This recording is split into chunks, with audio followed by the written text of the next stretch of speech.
유산을 남겨라 라는 제목으로 우리 하나님의 말씀을 증거하겠습니다.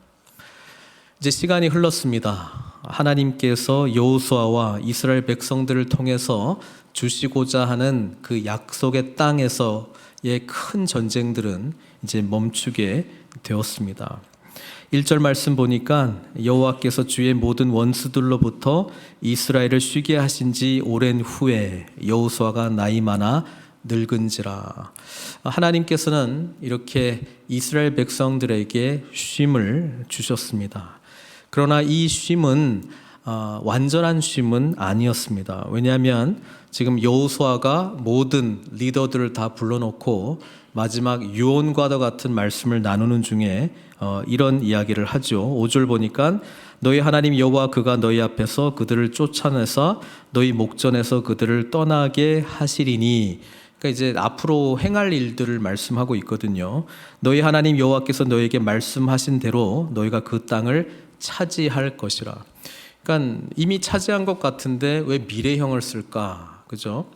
그리고 쉼을 줬다고 했는데 왜 또 앞으로 일어날 어떤 전쟁에 대한 이야기를 할까? 이게 우리 대림절 기간이랑 딱 정확하게 같은 맥락으로 이해하면 됩니다. 이미 예수님께서 오셔서 저와 여러분들에게 하나님 나라가 시작되는 그런 영광스러운 사건을 경험하게 했지만 그 나라는 아직 도래하지 않았습니다. 주님 은혜 안에서 승리가 있고 평강이 있지만 우리는 여전히 깨져 있는 세상 가운데 살아가고 있기 때문에 어려움이 있고 아픔이 있고 힘든 일들이 여전히 있다라고 하는 것이죠. 그래서 주님께서 다시 오시면 하나님께서 약속하신 그 나라가 완성될 것이긴 한데 아직 그 나라가 완전히 임하지 않았기 때문에, 그러니까 대림절 기간은 이미 오신 주님 또 앞으로 오실 주님을 우리가 소망하는 그런 기간이지 않습니까? 그래서 우리는 이 세상을 살아갈 때에 하늘에 속한 자로서 누리는 영광과 풍성함도 있지만 여전히 이 땅 가운데 살아가고 있기 때문에 경험해야 될 아픔과 고통과 힘듦이 있다라고 하는 것이죠. 그래서 이 세상을 살아갈 때 우리에게 정말 필요한 것은 믿음이라고 하는 것입니다. 여호수아는 바로 이 이야기를 해주고 있습니다. 자신의 마지막 생애 마무리 시점에 리더들을 모아놓고 믿음의 유산을 남기고 있는 것이죠. 유언을 남기고 있는 것입니다. 우리 호랑이는 죽어서 가죽을 남기고 사람은 죽어서 이름을 남긴다라고 이야기를 하는데, 믿는 사람들은 이 땅 가운데서의 삶을 마무리하면서 뭘 남겨야 되냐면 믿음의 유산을 남겨야 되는 것입니다. 그러면 도대체 이 믿음이라고 하는 것, 믿음의 유산을 남긴다라고 하는 것이 무엇이냐? 2절, 3절이 어떤 이야기를 하냐면 하나님께서 행하신 일들, 과거에 행하신 일들을 말하고 있는데요. 여호수아가 온 이스라엘 백성들의 장로들, 또 수령들, 재판장들, 관리들 다 모아놓고 나는 이제 나이가 많아 늙었도다 이렇게 하면서 하는 이야기가 뭐냐면, 너희 하나님 여호와께서 너희를 위하여 이 모든 나라에 행하신 일을 너희가 다 보았거니와 너희 하나님 여호와 그는 너희를 위하여 싸우신 이신이라. 여러분, 믿음은 우리 주님께서 저와 여러분들을 위하여 행하신 일을 믿는 것입니다. 주님께서 저와 여러분들을 위해서 행하신 일은 뭐냐면 성탄이 하나님께서 우리 가운데 오시는 거잖아요. 오심, 그리고 우리를 위한 대속적 죽음, 십자가에서의 죽음, 그리고 부활하심. 우리는 죄의 심판인 죽음이 우리의 마지막을 결정짓는 것이 아니라 이 죽음의 심판으로부터 예수님께서 십자가의 죽으심으로 우리는 죄 사함의 은혜를 경험하게 됐다는 것이죠. 근데 그것만 끝나는 것이 아니라 부활하셨어요. 그래서 우리는 예수님을 믿는다라고 하는 게 나의 이 죄를 주님께서 대속하여 죽으심으로 죄 사함의 은혜를 경험했습니다. 동시에 나는 죽지 않고 예수 그리스도께서 부활하신 그 부활에 참여하는 삶을 살게 되었기 때문에 주님과 연합하여 나는 영생을 누리는 삶을 살게 되었습니다. 근데 거기서 끝나지 않고요, 주님께서 승천하셨어요. 그래서 하나님 우편에 앉아있는 하늘과 땅의 모든 권세를 가진 자가 되었습니다. 그래서 우리 에베소서에 보면, 제가 이거 누누이 이야기하지만, 우리는 주님과 함께 일으킴을 받았고 하늘에 앉힌 자가 되었다라고 말하고 있기 때문에 예수 권세, 내 권세라고 선포할 수 있는 그런 하나님 나라의 권세가 우리 가운데 임했다라고 하는 것이죠. 그리고 주님께서 다시 오셔가지고 그 나라를 완성시키실 건데, 그동안에 성령님을 우리에게 보내주셨어요. 그래서 우리는 예수 그리스도의 영, 진리의 영, 생명의 영이신 성령님의 인도하심을 받아서 여전히 깨져 있지만 그러나 하나님 나라는 시작됐고, 여전히 완성되지는 않았지만 하나님 나라를 향해서 가고 있는 그 세상을 살아갈 수 있는 능력이 우리 가운데 있는 것입니다. 그래서 이 세상을 살아갈 때 내 노력으로 될 수 있는 것이 아닙니다. 쉼, 하나님께서 행하셨다라고 말하고 있잖아요. 이 싸움은 하나님의 싸움이다라고 여호수아서에서 누누이 이야기하고 있잖아요. 내가 노력해서 돌을 닦고 내 가운데 평강을 누리는 것이 아니라, 우리는 하나님께서 행하신 일을 온전히 믿음으로 나에게 이루어진 일에 대해서 감탄하고 감사하고 감격하면서 살아가는 것입니다. 이게 믿음으로 살아가는 거예요. 그러니까 믿음의 첫 번째 조건 중에 하나는 뭐냐면, 예수 그리스도께서 저와 여러분들을 위하여 행하신 이 놀라운 구속의 사건, 구원의 사건, 오심, 지금 성탄을 향해서 우리가 가고 있잖아요. 오신다라고 하는 그 의미가 뭔가, 성육신 하신 그 은혜를 우리가 깊이 묵상하면서 나를 위하여 찾아오신 하나님의 놀라운 은혜를 감격함으로 우리가 경험해야 된다라고 하는 것이죠. 그리고 대속적 죽음, 그리고 부활, 승천, 성령님 보내주신 것까지가 주님께서 저와 여러분들을 위하여 이미 행하신 일이에요. 그래서 여호수아가 믿음의 유산을 남기는 이 유언 같은 말 중에, 하나님께서 너희를 위하여 이 모든 나라에 행하신 일을 너희가 다 보았거니와. 믿음으로 사는 것은 주님께서 저와 여러분들을 위하여 행하신 일을 감격과 감사와 감동으로 받고 그것을 고백하는 것을 말합니다. 그래서 우리가 이 땅 가운데의 삶이 사실은 유한하잖아요. 그리고 뭐 끝이 있어요. 결국은 뭐 죽습니다. 그러나 우리가 소망으로 살아갈 수 있는 것은 그게 끝이 아니라고 하는 것을 알고 있기 때문에, 하늘에 속한 자로서의 삶이 어떤 것인지를 알기 때문에, 그래서 우리는 뭐에 감격하느냐? 주님께서 오셔서 나와 같은 사람을 찾아오시고, 나와 같은 사람, 구제불능의 나, 심판, 사망, 죄 때문에 죽을 수밖에 없는 나를 구원해 주신 그 놀라운 사건과 의미를 깊이 경험하는 것입니다. 나는 죽었고 그리스도와 함께 부활한 자입니다. 하늘에 속한 자입니다. 주님 다시 오시는 그날을 기리면서 소망하는 자입니다. 생명을 누리는 자입니다. 하늘에 속한 자입니다. 라고 하는 것을 믿음으로 고백하면서 살아가는 것이죠. 그래서 우리의 삶의 마무리에서 우리가 하는 거는 뭐냐면, 그렇게 살아온 나의 삶을 하나님 앞에 감사함으로, 또 앞으로 살아갈, 이 땅에서 살아갈 삶이 많은 사람들에게 우리가 어떤 믿음의 삶을 살았는지를 전하는 것입니다. 그게 우리의 믿음의 유산이라고 하는 것이죠. 그래서 내가 가지고 있는 신앙 고백을 더욱더 정제하시고, 더욱더 분명하게 고백하시고, 그 의미와 감격이 어떤 것인지를 깊이 묵상하면서 끊임없이 고백해야 되는 거예요. 자, 우리가 예수님과의 동행이 시작된 순간부터 사실 우리의 삶은 풍성함을 향해서 나아가게 되어 있습니다. 그래서 믿음으로 산다라고 하는 것은 이제 뒤에 설명하거든요. 우리 주님께서 행하신 일을 믿는다라고 하는 거가 6절부터 나오는 게, 구체적으로 그게 어떤 거냐? 그러므로 너희는 크게 힘써. 그러니까 하나님께서 다 이스라엘 백성들을 위해서 싸우시고 이때까지 싸워주셨다라고 하는 것을 이야기를 하면서 앞으로 이 땅을 다 차지하게 될 것이다 말씀해 주셨잖아요. 그러면 이미와 아직 사이에서 어떤 삶을 살아가야 되느냐? 6절부터 이제 쭉 나오는 거를 저는 크게 이제 세 가지로 그냥 정리하고 싶어요. 첫 번째는 말씀 중심의 삶입니다. 6절에 나오죠. 그러므로 너희는 크게 힘써 모세의 율법책에 기록된 것을 다 지켜 행하라. 그것을 떠나 우로나 좌로나 치우치지 말라. 이거 어디서 많이 들어봤잖아요. 여호수아 1장에 하나님께서 여호수아 만났을 때에 너는 주야로 이 말씀을 묵상하고 좌로나 우로나 치우치지 말고 계속 이 말씀이 들리도록 하라. 그래서 여호수아가 마지막에 이 이야기를 할 수 있는 것은 뭐냐면 그렇게 살아왔던 자신의 삶의 이야기가 있기 때문에 그래요. 그러니까 내가 그렇게 살아보니까 이게 너무 맞는 것 같아. 너무 영광스럽고 너무 감격이야. 그러니까 다음 세대인 너희들도 정말 하나님께서 나에게 말씀하셨던 그 말씀대로 정말 치우치지 말고 말씀 중심적인 삶을 살아가기를 바래 라고 이야기를 하는 것이죠.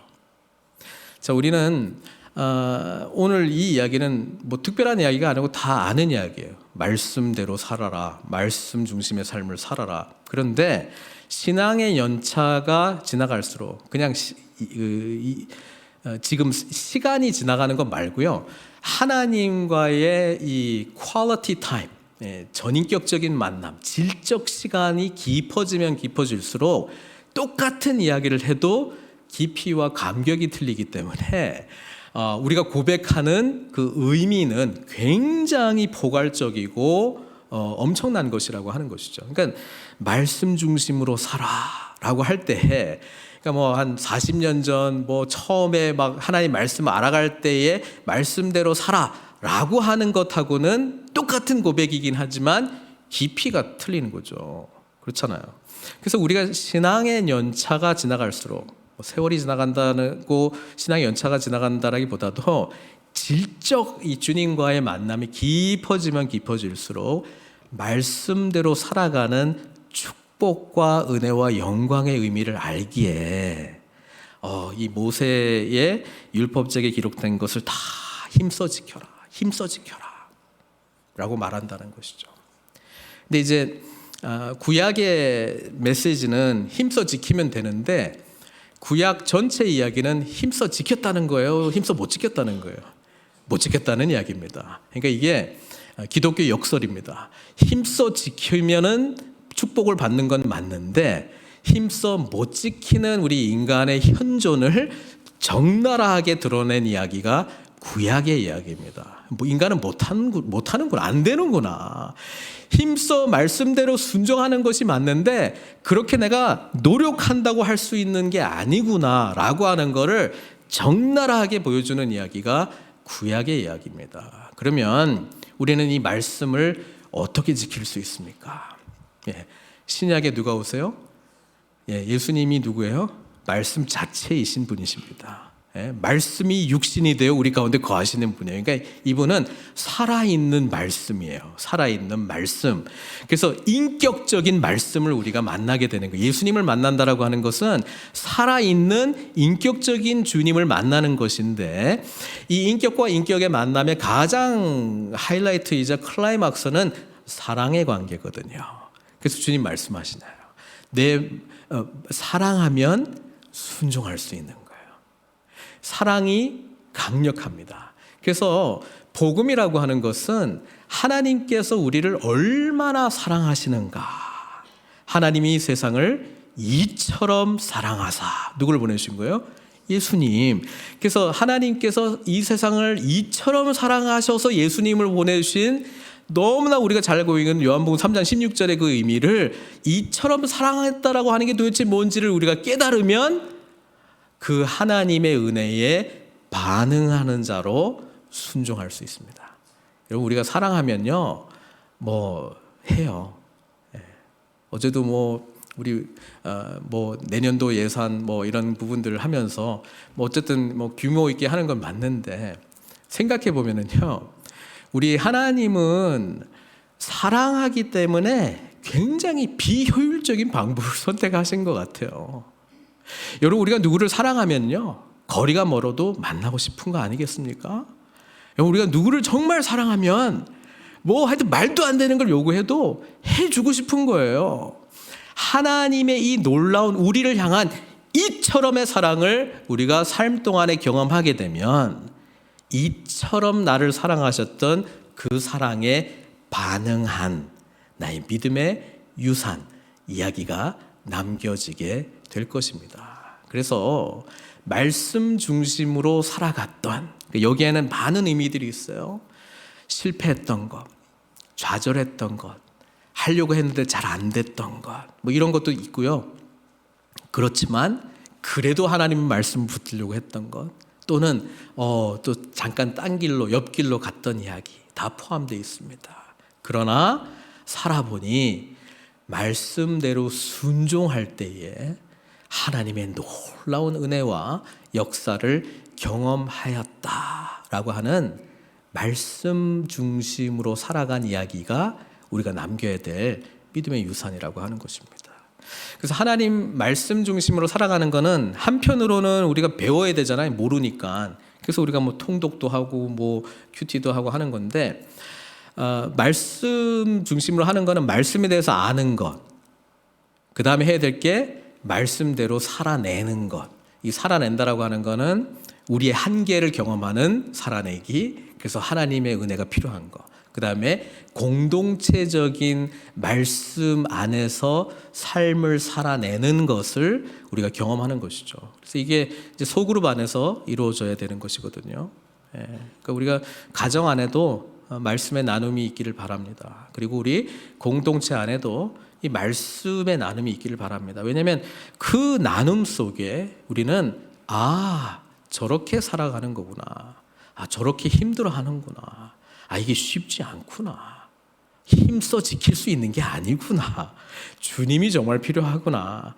하나님이 은혜 없이는 내가 살아갈 수 있는 것이 아니구나. 말씀의 능력과 그런 놀라운 은혜를 우리는 나누면서 그때그때 점검하면서 찾아가는 것 아니겠어요? 힘들 때 찾아오신 하나님에 대한 이야기 나누면서 힘든 상황 가운데 있는 사람들이 위로받는 것 아니겠어요? 우리는 말씀 나눔은 내 자신에 대한 점검도 되지만 다른 사람을 향한 위로와 격려도 동시에 되는 것이고요. 또 우리 공동체 가운데 살아있는 말씀 자체이신 주님을 만나면서 살아가는 거가 무엇인지 계속해서 증거하면서 사는 거예요. 근데 이제 인생의 마무리쯤에 되면 이 모든 것이 이제 모아질 거 아니에요. 그러면서 말씀대로 살아온 나의 모습을 보고 우리를 통해서 하나님께서 말씀 가운데 살아간 이 축복의 이야기들을 같이 나누면서 이 유산을 우리가 전해야 되지 않겠습니까? 두 번째 내용은 뭐냐면은 하나님을 사랑하는 거예요. 사실 저는 말씀 중심으로 살아가는 거가 사랑의 반응으로 사실은 할 수 있는 거라고 생각하는데, 여기에 또 구체적으로 이야기를 하고 있습니다. 뭐라고 이야기하냐면 7절인데 우상 숭배하지 말라는 거거든요. 너희 중에 남아있는 이 민족들 중에 들어가지 말라. 그들의 신들의 이름을 부르지 말라. 그것들을 가리켜 맹세하지 말라. 또 그것을 섬겨서 그들에게 절하지 말라. 그러니까 우상 숭배하지 말라, 이걸 다른 말로 하면은 하나님만 사랑하라, 그 말이거든요. 하나님 외에 그 다른 어떤 것도 너의 어떤 소망의 대상이 되어서는 안 된다라고 이야기를 합니다. 그러니까 신앙생활이라고 하는 거는 그거를 배워가는 과정이에요. 처음부터 하나님 사랑해로 출발하는 사람이 있다기보다도 이 하나님의 사랑이 어떤 것인지를 배워가면서 이렇게 하나님을 향해서 내가 사랑해야 되는구나 라고 하는 것을 배우고, 또 동시에 하나님 외에 내가 정말 의지하고 사랑했던 것이 무엇인지가 막 드러나기 시작하는 것이죠. 그래서 어린 아이가 이제 성숙해 나갈 때 제 아들도 저를 사랑한다고 이야기하지만 가끔은 그 필요를 채워주는 공급자로서만의 나를 찾는 게 아닌가 하는 생각이 들 때도 있거든요. 또 크리스마스가 다가오면은 정말 내가 그런 생각이 좀 들고 있거든요. 근데 그걸 통해서 뭐예요? 하나님을 사랑하는 것과 하나님이 나에게 주는 거를 사랑하는 것과 또 이런 거를 이제 분별하기 시작합니다. 사랑이라고 하는 거는 계속 배워가는 것 같아요. 사랑이 뭔지.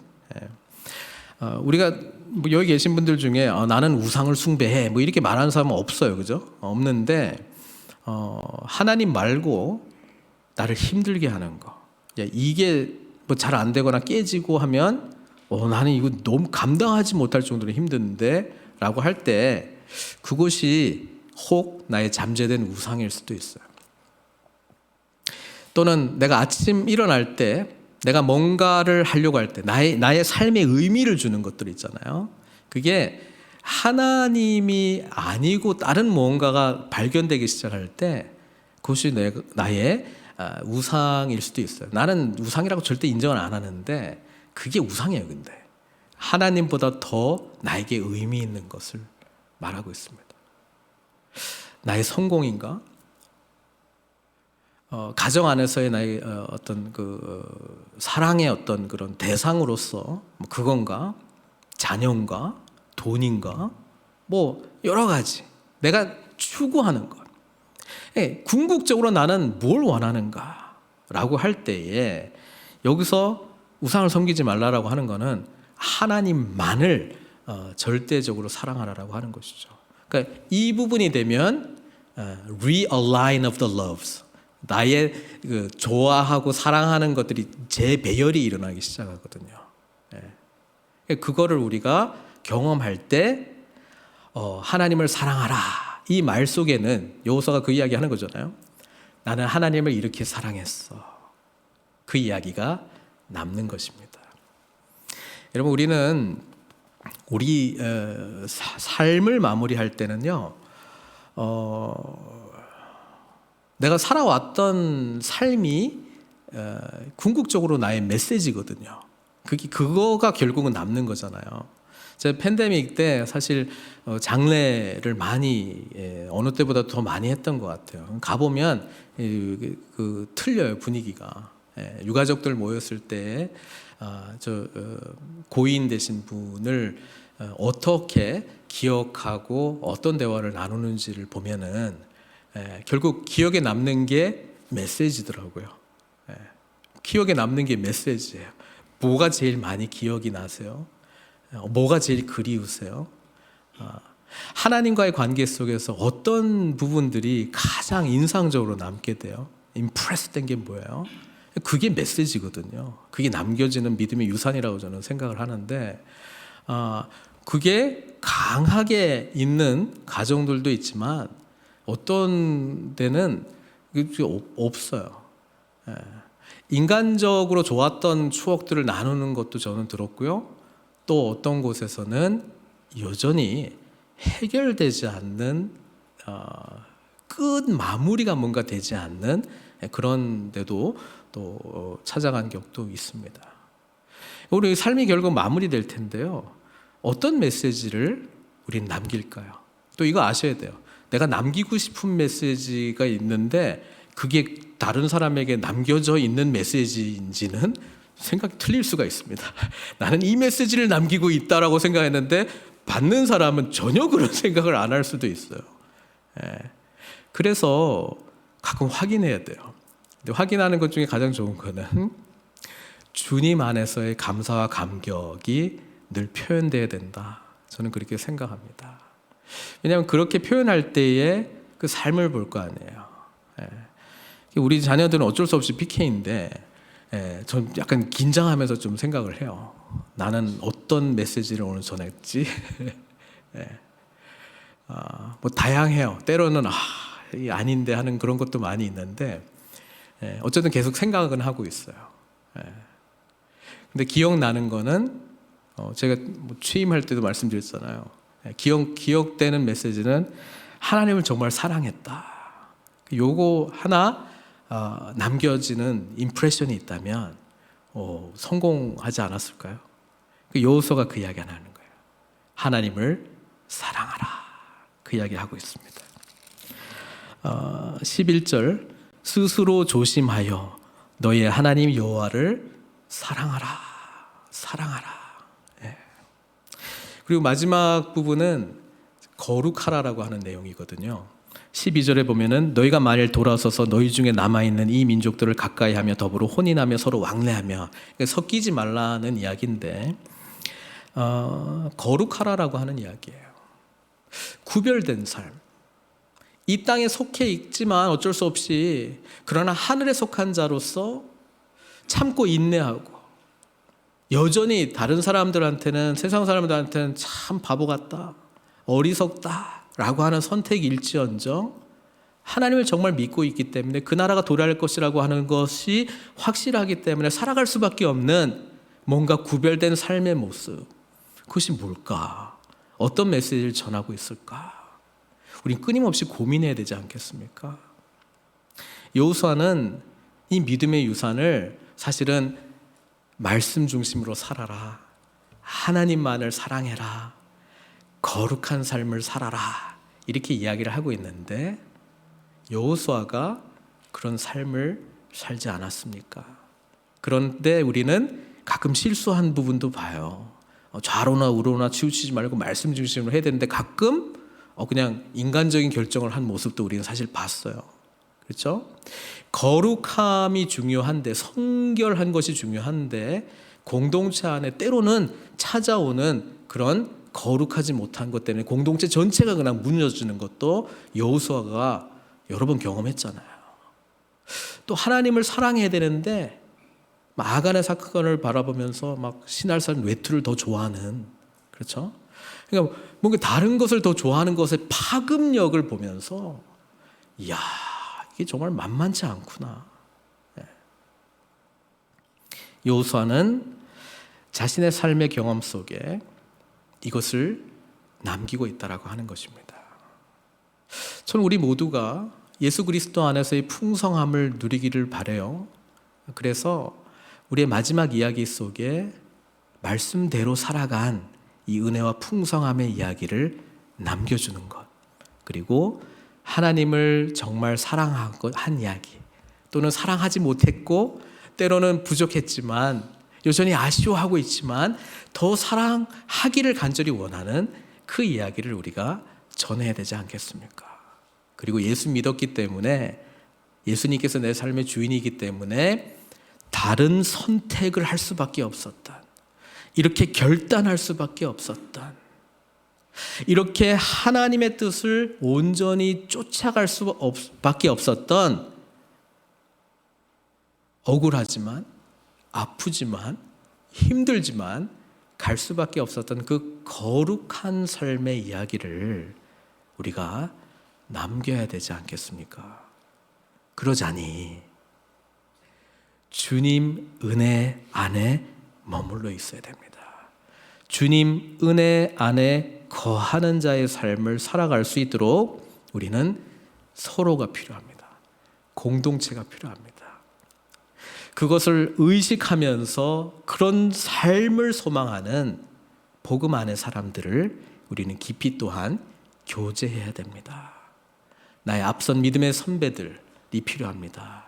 나를 따라오는 믿음의 후배들이 필요합니다. 그리고 함께 동력하고 같은 마음으로 때로는 힘들어하고 또 하나님의 은혜를 소망하는 동지들이 있어야 됩니다. 그게 어디 있겠어요? 우리 가운데 있어요. 저는 우리 믿음의 공동체가 정말 위대한 믿음의 유산을 남기기를 바랍니다. 제가 남기는 유산이 아니고 하나님께서 행하신 일들을 우리가 함께 나누고 기뻐하고 전할 때에 풍성함의 역사가 우리 공동체 가운데 충만할 줄 믿습니다. 믿음의 유산은 두 가지 방향으로 흘러가는데요. 구약 성경에서의 이 믿음의 유산은 부모에서 자녀대로 가도록 그렇게 말하고 있습니다. 어디에 나오죠? 신명기 6장 4절에서 9절 말씀이 구약에서 이스라엘 백성들이 생각하는 가장 중요한 말씀이 이 쉐마의 말씀이거든요. 이렇게 되어 있습니다. 이스라엘아 들으라. 우리 하나님 여호와는 오직 유일한 여호와이시니 너는 마음을 다하고 뜻을 다하고 힘을 다하여 내 하나님 여호와를 사랑하라. 오늘 내가 내게 명하는 이 말씀을 너는 마음에 새기고 내 자녀에게 부지런히 가르치며 집에 앉았을 때든지 길을 갈 때든지 누워 있을 때든지 일어날 때든지 이 말씀을 강론할 것이며 너는 또 그것을 내 손목에 메어 기호를 삼으며 내 미간에 붙여 표로 삼고 내 집 문설주와 바깥문에 기록할지라. 여호수아의 말씀은 똑같이 다 있잖아요. 하나님 사랑하는 거, 말씀 중심, 그리고 그렇게 살아가게 될 때 나타나는 거룩에 대한 이야기는 구체적으로 나오진 않았지만 그렇게 살아가면 자연스럽게 구별된 삶이 나타나는 거잖아요.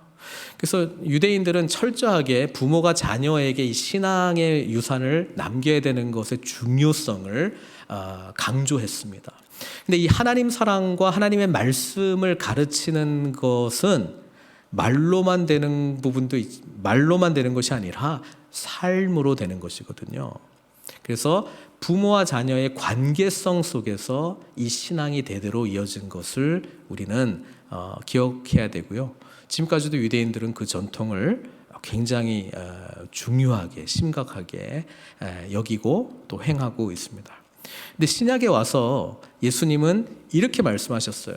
죽으시고 부활하시고 승천하시기 전에 제자들에게 어떤 이야기를 했냐면은 마태복음 28장 우리가 잘 아는 말씀입니다. 18절에서 20절.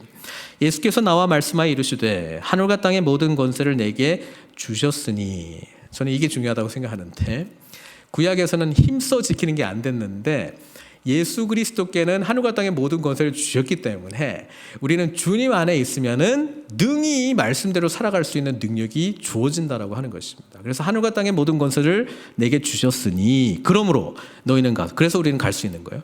너희는 가서 모든 족속을 제자를 삼아 아버지와 아들과 성령의 이름으로 세례를 베풀고 내가 너에게 분부한 모든 것을 가르쳐 지키게 하라. 이게 우리가 주님 능력으로 하는 건데 사실 오늘 본문에도 나와 있어요. 여호와께서 너희를 위하여 싸우시리라. 이 전쟁은 여호와의 전쟁이니라. 여호와께서 행하신다. 그러니까 그것을 믿는 믿음으로 우리가 이 삶을 살아갈 수 있는 것이죠. 내가 너에게 분부한 모든 것을 가르쳐 지키게 하라. 가르치는 것뿐만 아니라 지키게 하는 거. 그러니까 이 지키게 하는 게 더 어렵잖아요. 말은 짧은데 안 되는 거를 되게 하는 거. 자꾸 어긋나는 거를 안 어긋나게 하는 거. 이게 얼마나 힘든 일이에요. 그러니까 이 부분이 우리가 앞서거니 뒤에 따라오신 분들 동력자 이 공동체 안에서 지낼 때에 가장 안전한 것이죠. 확인할 수 있는 것이죠. 그래서 공동체가 중요해요. 내가 너에게 분부한 모든 것을 가르쳐 지키게 하라. 볼지어다 내가 세상 끝날까지 너희와 항상 함께 있으리라. 그래서 이 믿음의 유산이라고 하는 거가 재미있게도 두 방향으로 흐르는데 하나는 수직적인 방향입니다. 내 다음 세대, 나의 자녀들, 그리고 확장된 다음 세대, 그러니까 우리 믿음의 다음 세대를 향한 이 유산을 어떻게 남길 것인가. 말씀대로 순종했던 우리의 이야기가 풍성해야 돼요. 하나님을 사랑한 우리의 이야기가 풍성해져야 돼요. 그리고 거룩한 삶, 이 세상을 따르지 아니하고 하나님의 말씀대로 살아가려고 하는 구별된 삶의 이야기가 우리 교회 가운데 풍성할 때 다음 세대는 그 유산을 받아서 그들 세대의 고민과 아픔을 이겨낼 수 있는 힘을 얻게 될 것입니다. 그리고 동시에 수평적 신앙 유산을 주님께서는 말씀하셨는데 이게 왜 그러냐면은 우리 자녀라고 하는 거는 우리의 생명, 새로운 생명이잖아요.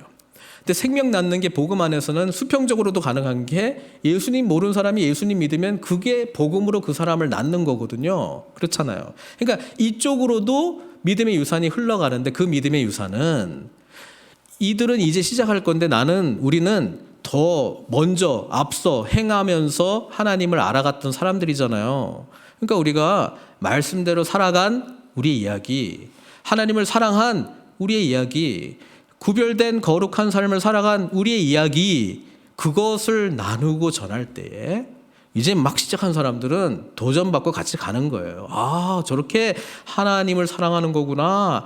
저분이 저렇게 살아가는 이유는 저것 때문이구나 라고 하는 거를 배우는 것이죠. 사랑하는 성도 여러분, 믿음의 공동체는 그래서 역사할 능력이 있습니다. 하나님께서 우리와 함께 하시기 때문에 우리는 늘 승리할 수밖에 없습니다. 그래서 우리 개인뿐 아니라 우리 교회가 믿음의 유산을 다음 세대뿐 아니라 현 세대에 생명 얻게 될 사람들을 향해서 믿음의 유산을 전하기 위하여 우린 끊임없이 주님 안에 있는 우리의 말씀 중심의 삶의 이야기, 사랑 이야기, 거룩함의 이야기가 풍성하게 나누어지고 도전되고 또 때로는 위로와 격려가 되어야 될 줄로 믿습니다. 저는 2022년도 마무리하면서요, 어제도 우리 리더십들과 함께 또 나누면서 그런 이야기들이 그냥 전해지는 거예요. 또 우리 말씀 나눔 안에서는 더 깊이 우리의 삶 가운데 처해 있는 상황 속에서 나누는 이야기들이 더 풍성해질 것이라고 하는 소망 속에 2023년도가 매우 저는 소망하는 마음으로 기대하고 있습니다. 얼마나 더 많은 이야기들이 우리 가운데 나눠질까? 얼마나 더 믿음으로 사는 것, 말씀대로 살아가는 것, 하나님을 사랑하는 이야기, 구별된 거룩함의 이야기가 우리 공동체 가운데 가득할까 기대하는 마음이 있고요. 이것이 우리 다음 세대뿐 아니라 또 앞으로 복음을 받아들이게 될 미래의 하나님 나라의 성도들을 향한 이 믿음의 유산이 전해질 것을 생각하니 교회의 영광과 풍성함에 가슴이 그냥 벅찹니다. 사랑하는 성도 여러분, 함께 이 믿음의 유산을 남기는 귀하고 풍성한 삶으로 나아가기를 바랍니다. 그러기 위하여 함께 독려하고 도와주고 도전하고 기도하고 깨어 그리스도의 은혜 가운데 깊이 나아가시기를 주님의 이름으로 축원드립니다. 같이 기도하겠습니다. 오늘 여호수아는 삶의 마지막 부분에 귀한 유언을 남겼어요. 그런데 믿음의 유산을 남기는 거거든요. 여러분, 우리가 예수님 믿고 살아가는 것은 구원받을 뿐 아니라 더욱더 풍성해지기 위해서입니다. 저는 우리 모두가 그 풍성함에 이 땅 가운데 주어진 시간과 공간과 만남 속에 깊이 들어가기를 간절히 바랍니다. 그러기 위하여 오늘 여호수아의 권면의 말씀을 마음에 깊이 새겼으면 좋겠습니다.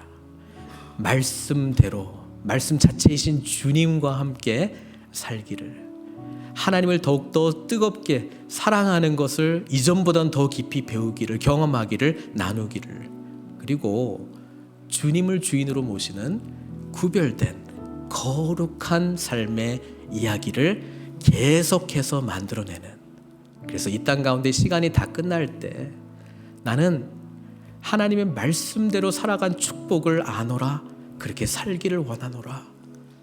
하나님을 사랑하니 얼마나 우리의 인생이 아름답고 복된지 나누는, 그리고 하나님 나라를 소망한 구별된 삶의 영광을 우리가 삶이 닿을 때 마무리하고 나눠줘야 되지 않겠습니까? 또 계속해서 우리 교회 가운데 그 이야기가 전해져야 되지 않겠습니까? 기도로 우리 하나님께 나아갔으면 좋겠습니다. 믿음의 유산을 다음 세대에게, 또 하나님을 앞으로 믿게 될 세대에게 증거하는 증인의 삶 살게 해주십시오. 주님께서 행하신 일들을 전적으로 믿고 전인격적으로 믿고 신뢰하는 삶을 나타나게 해주십시오. 살아계신 주님과 더욱더 깊이 만나게 해주십시오. 우리 함께 기도하도록 하겠습니다. 기도하겠습니다.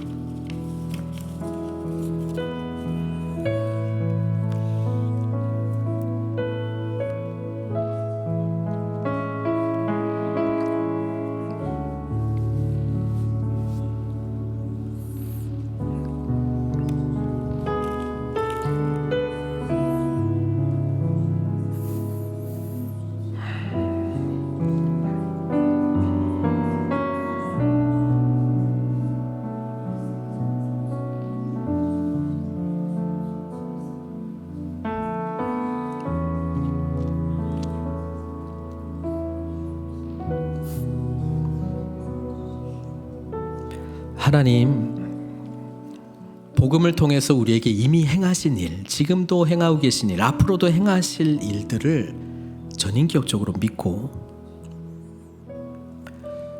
말씀대로 살아가는 삶, 말씀 자체이신 주님과 동행하는 삶, 삶의 이야기를 남기는 자로, 하나님을 뜨겁게 사랑한 나의 삶의 이야기를 남기는 자로, 또 이 세상 가운데 주님 나라 완성될 것 소망하면서 구별되고 거룩한 삶을 살아간 그 이야기를 나의 온 삶을 다해서 남길 수 있도록, 그래서 다음 세대, 또 앞으로 하나님을 만나게 될 미래의 세대들이 주님 안에서 살아가는 것은 저렇게 아름답고 풍성한 것이구나, 그것을 나눌 수 있는 삶의 증인으로 우리 한 분 한 분 살아갈 수 있도록 축복해 주시옵소서.